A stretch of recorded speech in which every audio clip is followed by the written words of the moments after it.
Atenção porque vai começar a aula de História. Alô, estamos aqui, galera do oitavo ano, para mais uma aula de História hoje, né? A aula de Revolução Industrial, só que agora é parte 2, ok? Mas antes de a gente começar a nossa aula de hoje, vamos fazer uma correção na atividade da aula número 4, da semana retrasada, no caso. Então vamos ver. A primeira questão, assinala a alternativa abaixo, que contém o nome do país pioneiro na Revolução Industrial. Quem assinalou a letra B de bola, Inglaterra, está correto. Segunda questão, antes da Revolução Industrial, a maior parte da população europeia, ela vivia no ou na. Então, quem assinalou a letra A no campo, está correto. Ok? Terceira questão, quando surgiram as primeiras fábricas, esse período ficou conhecido como? Dois pontos, né? Então, quem assinalou a alternativa D de dado, manufatura, está correto. Vamos mais adiante. Questão número 4. O controle dos meios de produção eram feitos por... Veja, o controle dos meios de produção eram feitos pelos... Quem assinalou a letra B de bola, donos de fábrica, está correto. Porque o operário não controlava nada, o operário trabalhava. Servo também não existia nessa época aí, mais servos, né? E NDR, que é a letra D, também não é. Então, é a alternativa aí, B de bola. Quinta questão. Ocorreu a partir de 1960. Então, você vai escolher aí se foi segunda Revolução Industrial, terceira Revolução Industrial. Bem, se você seguiu aquela periodização pelos slides, pelo resumo, você vai ver que a letra B de bola é a correta. Terceira Revolução Industrial. Sexta, a chamada quarta Revolução Industrial, também seguindo, veja, teve início, seguindo aquela periodização, você vai ver aí que foi aonde? No início do século XXI, que é o século que nós estamos, né? Porque veio avançando tecnologicamente, e hoje estamos numa quarta Revolução Industrial, ok? Letra C de casa. Pois bem, pessoal, vamos agora para a nossa aula de Revolução Industrial, parte 2, ok? Vamos lá. Bem, nesse período aí, vai agora acontecer a luta dos trabalhadores, né? O tema da aula começa logo com a luta dos trabalhadores, mas alguém poderia me perguntar assim, mas luta assim como? Como, professor? Luta dos trabalhadores. Então é isso que a gente vai ver. E olhe que essa luta, ela continua até os dias de hoje, ok? Vamos lá. Então, diante das dificuldades que existiam naquela época lá no campo, quem praticava a agricultura, né, o campo, e atraídos pelo trabalho nas fábricas, muitos camponeses e pequenos artesãos migraram para as cidades industriais, as cidades onde tinham as indústrias, as fábricas, que se transformaram em verdadeiros conglomerados humanos, ou seja, a população nessas cidades, ela cresceu, se multiplicou. A essa saída do homem do campo para as grandes cidades em busca de melhores condições de vida e de trabalho, ficou conhecido como êxodo rural, ok? Ele aconteceu por volta aí mais ou menos de 1865, é quando vão saindo, né? Chega em 1880, a população de Londres, que antes era de pouco mais de 1,5 milhão, ela já chegava a passar de aproximadamente mais de 4 milhões de habitantes. Veja o salto que em poucas décadas, pouco mais de, vamos botar aí, de 2 décadas, a população, ela foi se multiplicando. Então, esta saída do homem do campo em busca de melhores condições de vida e de trabalho para as cidades industriais ficou conhecida como êxodo rural, ok? E aí, captaram a memória? Captaram aí na memória? Pegaram a visão, né? Então vamos lá, vamos continuar.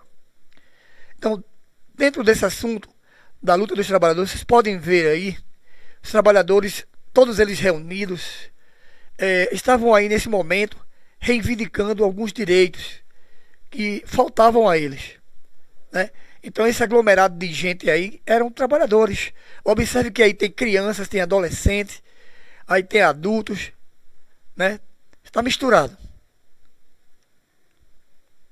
Bem, vamos tratar hoje de como estava organizado, né, a organização espacial dessas cidades. Para se falar disso, temos primeiro entender as duas classes sociais que surgiram nesse período e que existem até hoje, que nós sabemos, que são os operários, trabalhador em geral, e a burguesia, que é a classe rica, a classe que detém os meios de produção, né? Quem manda, quem tem o dinheiro, que é uma minoria, que se concentra nas mãos dessa minoria uma riqueza tão grande, enquanto a maioria que são os trabalhadores, os operários, são aqueles que nada têm, são os que menos têm, né? Então vamos lá. A organização dos espaços nessas cidades, ela refletia o distanciamento cada vez maior entre dois extremos da estrutura social, ou seja, entre essas duas classes sociais que eu acabei de falar para vocês, os operários, que eram os trabalhadores, e a burguesia. Só fazia mais aumentar essa distância dessas duas classes, ou seja, o rico burguês ficando mais rico cada dia e o pobre operário mais pobre cada dia. Então, os burgueses procuravam morar em bairros arborizados e dotados de serviços públicos, perto, próximo, né? Bem distante da poluição, das indústrias, da pobreza dos bairros operários. Na verdade, pessoal, rico nunca gostou de pobre. Quando você vê um rico fazendo alguma coisa pelo pobre, é porque ele já foi pobre também. Será? Isso é uma boa pergunta, né? Eu digo a vocês que não, viu? Porque o cara, quando foi pobre, que enrica, ele se torna aquele rico mão pão duro. É o cara que ele dá tchau com a mão fechadinha. Agora, quando o rico, ele nasce em berço de ouro, que ele vê que para ele aquele dinheiro, todo que ele e a família tem, aquilo ali, aquilo de nada importa, não tem tanta importância. Esse sim, ele olha para o pobre. Não são todos não, mas uma boa parte. É o inverso, né? O cara que é rico, que foi pobre, ele quer nem saber de pobreza. Mas aí nesse período, nessa época, o rico ele queria cada vez mais ficar distante da pobreza, dos bairros operários. Não era negócio para ele morar perto de pobre, de operário. Já pensou? Iriam para a porta deles reivindicar todos os dias. Imagine como não seria o aperreio. Então, dentro dessa luta, desse processo de luta dos trabalhadores, dos operários, não é? Estava aí. Eu vou falar para vocês agora, a gente vai começar a ver como é que era a dureza naquela época. Tanto para mulheres, crianças, para homens, jovens, adolescentes, para todo mundo. Vê, os trabalhadores tinham jornadas de trabalho que variavam entre 14 e 18 horas diárias. Isso em péssimas condições de trabalho, péssimas condições higiênicas, segurança, recebendo pagamentos irrisórios, pagamentos absurdos, baixos, que mal dava para se alimentarem. Então, mulheres e crianças tinham remuneração ainda menores que a dos homens. Eram condições sub-humanas de trabalho. Você imagina, o cara perder, vou dar só um exemplo para você. O cara almoçava ali no ambiente de trabalho, onde passava ratos, as péssimas condições higiênicas, os ratos, o povo trabalhava nas fábricas com os ratos visitando, passando para tudo que é lado. Era assim. E outra coisa, eram condições subhumanas. E outra coisa, viu? Imagine, você está operando uma máquina daquela e de repente perder uma mão, perder um dedo ou dois, sem ter direito a ser indenizado e ficar inutilizado para o resto da vida. Né?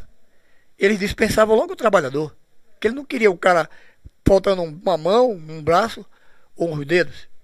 Como é que ia poder operar as máquinas? Era assim, e você não tinha direito à indenização, tinha direito a nada. Não é como é hoje. Para se chegar ao que se tem hoje, As conquistas de hoje foram muitas lutas, foram muitas greves, foram muita revolução para isso. Muita luta, muita briga.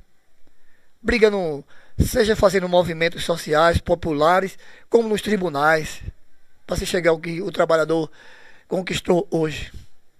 Que ainda é muito pouco para um trabalhador, né? Um país que tem um salário mínimo de R$ 1.100, como o nosso, como por exemplo, nem se compara a uma Inglaterra hoje. Lá na Inglaterra, o que você ganha, por exemplo, lá um salário mínimo, ele equivale a mais de R$ 4.500. Um salário mínimo. Então, por aí você vê a diferença, né? Que lá funcionou as lutas do trabalhador durante esses séculos todos. Aqui no Brasil não, né? Isso é só um exemplo que eu estou dando para que vocês peguem a visão aí. Vamos lá, vamos continuar. Observem essa fotografia, os trabalhadores aí operando as máquinas que eu falei para vocês, tá vendo? Tem máquinas aí que se o camarada vacilar, ele pode perder até o dedo, uma mão completa. Veja, como vocês podem observar nessa fotografia, um grupo de trabalhadores do setor fazendo o seu trabalho, o modo de produção, né? Aí a linha de produção. Vamos ver adiante. Bem, as reações coletivas contra as condições subhumanas de trabalho. Ou seja, mais uma vez, continuando aí a questão das lutas. Nesse meio tempo aí, veja só, voltando um pouco, lá pelo ano de 1810, as reações contra essas condições foram variadas. E lá na década de 1810, surgiu o ludismo, um movimento liderado por um trabalhador chamado Ned Ludd, né? Operários da indústria têxtil, eles começaram a destruir as máquinas das fábricas, consideradas por sua miséria, uma vez que elas tiravam o trabalho de centenas de pessoas. Olhando direitinho, vamos refletir um pouco, vamos pensar um pouco. Comparando, veja como o papel da história é importante. Comparando esta época que nós estamos estudando com a época atual. Não é muito diferente não, viu gente? Eu vou dar um exemplo para vocês bem claro disso. Olha, um setor de uma indústria hoje, que é, em sua maioria, eu diria 98% das indústrias no Brasil são automatizadas, né? A automação, ou seja, são todas com computadores, máquinas computadorizadas, robôs, usa-se a robótica, os braços mecânicos nas linhas de montagem. Então, vejam só, antes, um setor que tinha 100 trabalhadores, hoje ele só precisa ter 5. Ou seja, aqueles 5 vão operar as máquinas computadorizadas, somente. Quem vai fazer todo o serviço são as máquinas e os braços mecânicos robotizados. Então, de 100, se está somente 5 trabalhando, 95 famílias ficaram desempregadas. Tirou o emprego. Veja que a tecnologia, ela veio com seus pontos positivos, mas também ela trouxe o ponto negativo. E já lá na Revolução Industrial, veja a luta dos trabalhadores, que as máquinas, elas já tiravam o emprego de muitos trabalhadores que precisavam, que tinham saído, deixado suas casas lá no campo, onde praticavam agricultura, e vieram para as cidades em busca de melhores condições de vida, de trabalho. Então, é fazendo esta comparação, o passado e o presente hoje. Ok? E a tendência é continuar aumentando essa substituição de mão de obra. Vai chegar um dia que não vai precisar mais nem de uma pessoa, não vai. As máquinas já vão estar todas programadas e elas vão ter o horário para começar a iniciar o trabalho, o horário para terminar o trabalho, e vai ser tudo computadorizado, programado. E isso, o ser humano vai se tornar uma mão de obra. Bem, eu acredito que isso vai acontecer. Não sei quando. Eu não sou profeta, né, para prever, mas há uma forte tendência para que isso aconteça. lá no futuro. Não sei. 2035, 2040, 2050, por aí, né? Eu espero estar vivo, velhinho, para poder ver isso e acreditar no que eu estava falando aqui nesta aula e encontrar um de vocês para me lembrar desse episódio. Eu posso estar velhinho de cacetinho lá, sentado, mas vocês vão bater no meu ombro e dizer: professor, tudo bem? Bem que o senhor falou naquela aula de Revolução Industrial, lembra? Pega a visão aí. Vamos lá, beleza? Vamos continuar a nossa aula. Então, os operários, né, desse movimento chamado ludismo, foi criado por um trabalhador chamado Ned Ludd, foram lá, começaram a destruir as máquinas, porque eles achavam que as máquinas eram responsáveis, consideradas pela miséria do povo. Estava tirando o trabalho das pessoas, centenas de pessoas ficando desempregadas. Então, era assim que acontecia. Olha aí o que eu estava falando. 2 trabalhadores aí revoltados, metendo aí a marreta para quebrar as máquinas. Ia ser prejuízo aí para o dono da fábrica, né? Como vocês podem observar nessa imagem, fazendo a leitura dela, vocês podem ver que é um setor onde estão as máquinas, certo? Não tem ninguém operando as máquinas, observem. E os 2 trabalhadores invadiram, devem ter invadido num horário que a fábrica estava fechada. E aí começaram a quebrar tudo, a descer a marreta. Aí, o movimento ludista. Bem, para tentar organizar essa luta desses trabalhadores, desses operários, vai surgir aí os primeiros sindicatos, né? Vão se organizar. As primeiras chamamos de associações. Vamos lá, vamos ver. As chamadas trade unions, certo? As primeiras associações, união de associações, né? Vamos ver.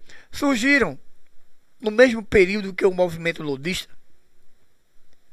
E os trabalhadores britânicos, eles buscavam se organizar em sindicatos, ou seja, os trade unions, que eram, na verdade, associações de auxílio mútuo que apoiavam os operários e suas famílias em caso de doença, de morte ou desemprego. Então, surgiram esses sindicatos, essas associações, para defender, pelo menos, esses direitos do trabalhador, né? Então, essas associações, elas eram proibidas pelo governo, quer dizer, pelo Estado. Estado aí significa politicamente o governo naquela época. E lutavam também por melhores condições de vida e a de trabalho, organizando o quê? Manifestações, né, movimentos, greves e outros tipos de protestos, em busca, com o objetivo de lutar pelos direitos dos trabalhadores. Ok? Graças a essas lutas, os sindicatos eles acabaram sendo reconhecidos oficialmente como legítimos representantes da classe trabalhadora. Depois de muito tempo que os donos de fábrica de indústria viram que não podiam mesmo com os movimentos que estavam acontecendo, tinham tomado conta de todo o país, de toda a Inglaterra, eles não podiam fazer mais nada.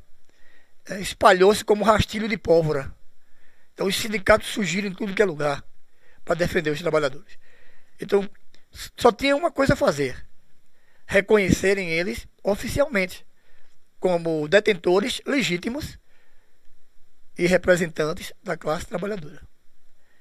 Então aí vai surgir, com esses sindicatos agora, muitas conquistas, como as que eu vou citar aqui, por exemplo, para vocês. Vejam só: salário mínimo, porque naquela época o cara, como a gente viu no início da aula, tanto o homem, mulher, criança recebiam salários variados, diferentes, e muito abaixo do que mereciam, do que precisavam para sobreviver.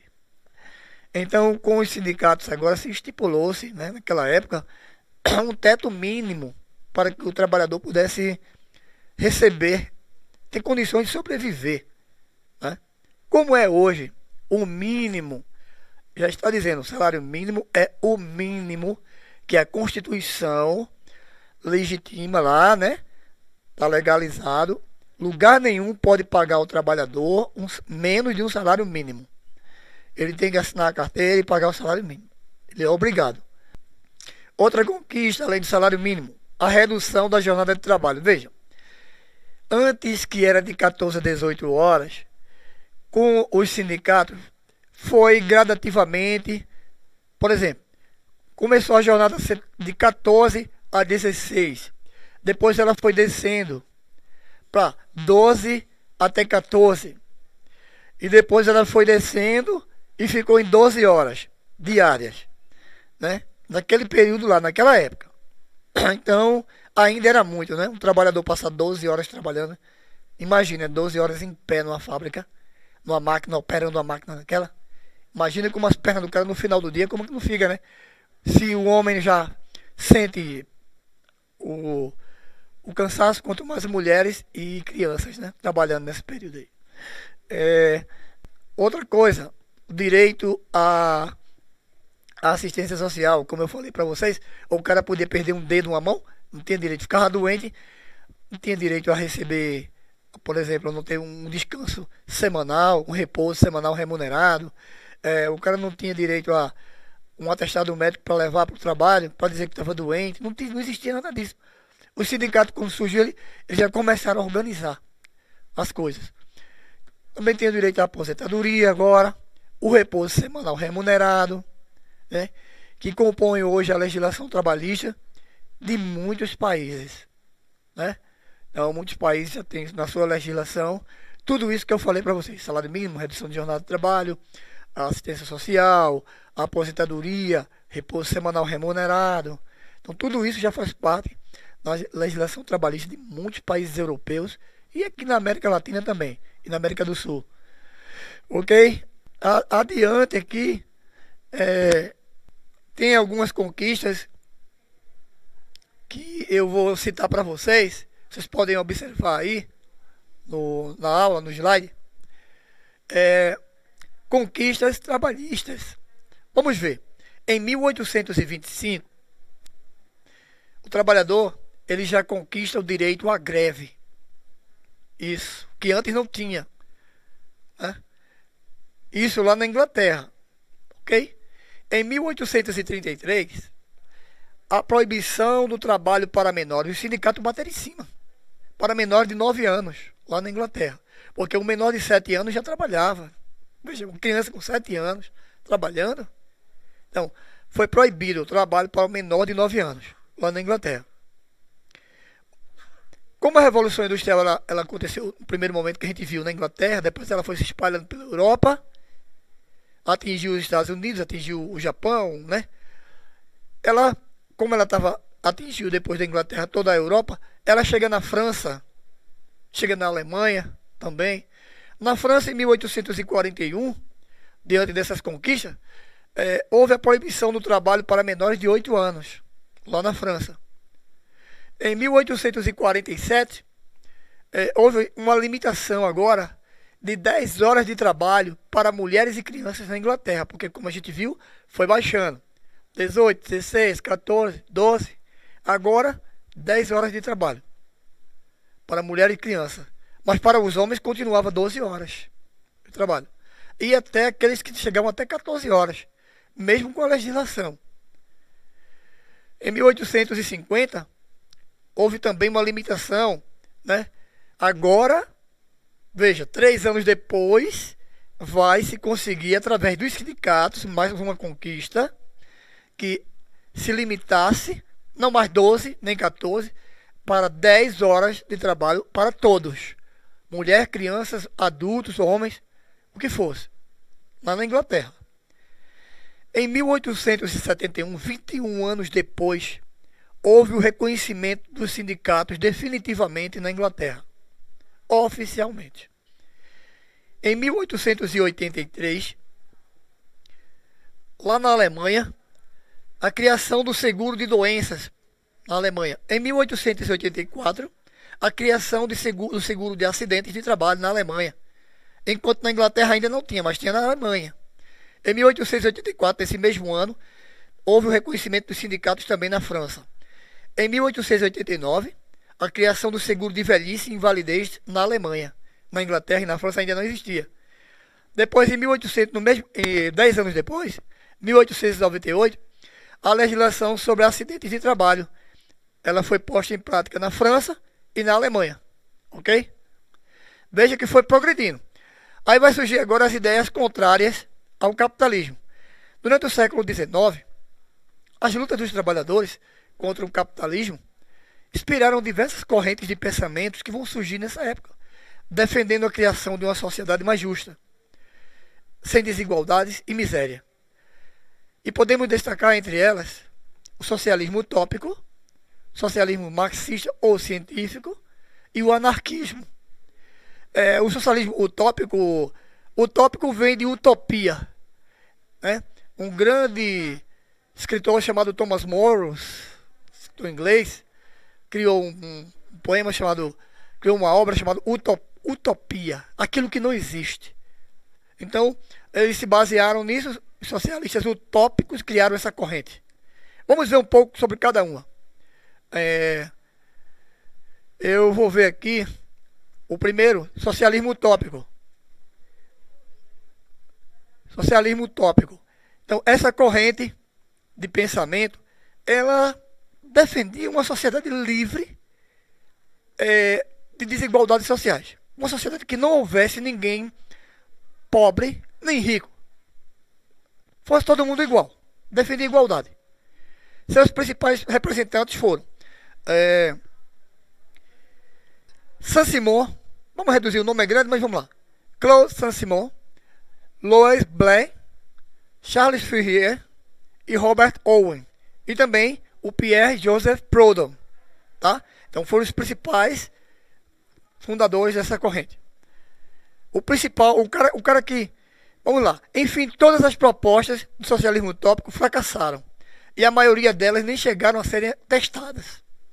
Porque, como o próprio nome está dizendo, socialismo utópico, aquilo que não existe, isso era uma coisa que estava longe da realidade. Não ia existir nunca. Tanto é que eu acho, mais de 90% das ideias de tudo aquela ideologia que eles tinham para colocar em prática não foram nem testadas. Fracassaram todas. Vamos continuar. Vejam aí a imagem dele. O Pierre Proudhon. Né? Esse camarada aí foi um grande pensador.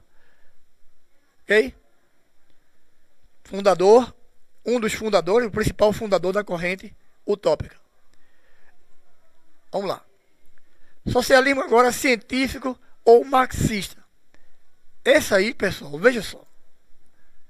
Essa corrente de ideias fundadas na análise e na crítica da sociedade, ela foi representada principalmente por esses dois fundadores, Karl Marx e Friedrich Engels, dois alemães, dois pensadores, né, cientistas sociais, cientistas políticos e sociais. Eles dois eram amigos inseparáveis, defendiam uma sociedade igualitária para todos. Veja, o mesmo princípio do início do socialismo utópico, só que numa visão mais um pouco diferente, em que a mesma sociedade igualitária ela surgiria agora com a união de todos os trabalhadores e a eliminação da propriedade privada, ou seja, eliminar a propriedade dos ricos. As terras que são dos ricos, elas serem distribuídas para todo mundo, de forma igualitária, de forma igual. E que os mesmos tomariam o poder do Estado por meio de uma revolução. Eles já pretendiam tomar o poder do Estado através de uma revolução. Né? Só que o socialismo científico, marxista, ele foi implantado até em alguns países como Cuba, a antiga União Soviética, alguns países ali do Balcãs, como a Bulgária, Romênia, né? A Bielorrússia e outras, a Ucrânia, que foram antigas ex-repúblicas socialistas soviéticas, implantaram esse tipo de socialismo, mas só que de uma forma bem distorcido, né? Não foi o que Karl Marx e Engels pregava. O que eles implantaram como socialismo foi, na verdade, mais uma ditadura, onde o Estado é quem controla tudo. tudo sob o controle do Estado. Tudo para o Estado, tudo controle do Estado. Ninguém é mais rico que ninguém, todo mundo teria uma vida igual a todos. Tá? Mas só que o que implantaram não foi o que Karl Marx e Engels pregavam. Essa foi a realidade. Simplificando as coisas. Vejam aí as figuras deles. O barbudo à esquerda, à sua esquerda, Karl Marx. E à sua direita, Friedrich Engels. Todos dois eram amiguíssimos, inseparáveis. Quando um estava pensando, o outro já estava agindo. E é assim que funcionava. A gente fechar o assunto, a última corrente, temos aí o anarquismo. Bem, alguém poderia dizer assim, mas professor, anarquismo vem de anarquia, né? Eu digo, bem, não é bem dizer anarquia, perturbar, depredar, fazer outras coisas, arruaças, né? Como a gente vê por aí afora. Não é assim. O anarquismo foi uma corrente teórica que ela defendia a destruição de todas as formas de opressão, seja elas exercidas pelo Estado, ou pela propriedade, ou até pela própria família. Mas seria tão bom, né? A gente viver num mundo que não tivéssemos opressão do governo, dos governos, dos ricos, da classe burguesa, ou da nossa própria família em casa, né? Mas para isso acontecer, teria o mundo ser perfeito. Né? Isso aí é uma questão que teria que se voltar lá no início da Bíblia, no Antigo Testamento, no livro de Gênesis, lá em Adão e Eva, se eles não tivessem cometido lá aquele pecado. Eu acho que o mundo hoje seria outro mundo, seria um mundo perfeito. Né? Só resumindo para vocês, seria um mundo perfeito como os anarquistas queriam, sem opressão, tanto do governo, dos ricos, da propriedade, dono da propriedade privada, né? Ou até nas nossas famílias mesmo em casa, né? O pensamento das pessoas seria um outro, o tratamento seria outro, né? Era tão bom que a gente vivêssemos numa sociedade assim. Mas eu vejo isso como também uma utopia. Tanto é que foi o próprio Pierre Proudhon, aquele que foi um dos fundadores lá do socialismo utópico, que criou, viu que aquela primeira não deu certo, ele criou o anarquismo também, junto com Mikhail Bakunin, que era um russo, né? Um escritor russo, outro escritor, Leon Tolstói, e um bispo chamado Piotr Kropotkin, bispo. Então, tentaram colocar isso, né? Essa corrente, o anarquismo, mas na verdade também não deu muito certo, não. Tá aí o Mikhail Bakunin, fotografia dele, né? Vamos ver aqui, para a gente fechar o nosso assunto de hoje. Os defensores da nova ordem. Vamos lá, bem devagarinho para vocês pegarem a visão agora, tá? Eu vou falar de três defensores somente, ok? Vamos lá. Enquanto os socialistas contestavam o sistema capitalista, os liberais, ao contrário, acreditavam que as dificuldades só seriam solucionadas com o progresso da indústria, o progresso industrial, né? Entre esses liberais podemos citar alguns nomes que merecem destaque. Vamos lá, os três que eu falei para vocês. Eu vou falar de Adam Smith, tá? Thomas Malthus, né? E David Ricardo. Então vamos ver. Adam Smith, esse aí foi o fundador da corrente liberalista econômica. Ele é autor da obra chamada Riqueza das Nações. Ele é chamado até hoje, conhecido como o pai da economia moderna. Era o defensor da livre concorrência e da divisão do trabalho. Aí vem um colega dele chamado David Ricardo, em seu livro Princípios de Economia Política e Tributação, ele defende que existe uma lei férrea dos salários, segundo a qual o preço da força de trabalho será sempre equivalente ao mínimo necessário. Né? O que é que ele quis dizer aí? A subsistência do trabalhador, que o trabalhador ele tem que ganhar pelo menos o mínimo necessário para a sua sobrevivência.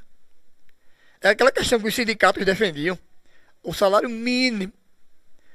E eu vou mais longe ainda, né?